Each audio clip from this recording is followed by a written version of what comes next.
Severe Tropical Storm Tino, no? Ito po ay pan-dalawampung bagyo na pumasok sa Philippine Area of Responsibility this year.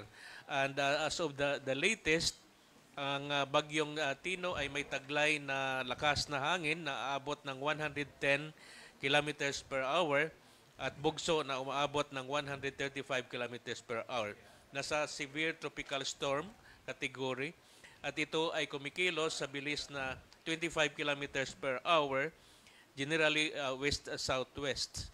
So inasahan pong itong bagyong Tino ay mag-intensify pa into a typhoon sa mga sunod na oras bang ito ay papalapit sa may Visayas region.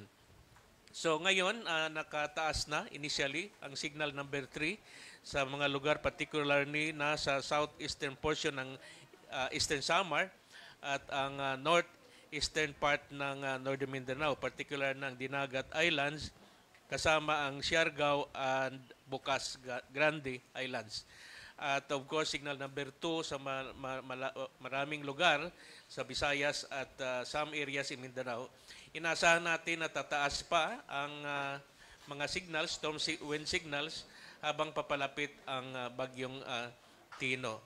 Now, the Pag-asa will continue to issue warnings, timely bulletins, at of course, inasahan natin na ang Tino ay may dalang panganib o hazards, malakas na mga pag-ulan, malakas na hangin na magdulot ng mga pagbaha, landslides, at storm surges, no, sa mga areas na direktang mapiktuhan ng bagyong Tino. Now, ongoing din ang La Nina, so we expect na ma-enhance ang rainfall at ma-heightened ang flood and landslide risks, particularly sa mga vulnerable areas. No? Alam natin na marami ang mga areas na vulnerable to flooding and landslides sa mga areas na direktang tatamaan ng bagyong Tino. So, Pag-asa will continue to issue timely warnings, especially sa mga areas na mapiktuhan at pinapayuhan natin ang ating mga kababayan na maging vigilant, no? Sundin ang pinaiiral o mga payo ng kanilang mga lokal na mga disaster managers, local executives, if possible, as early as today ay lumikas na, no?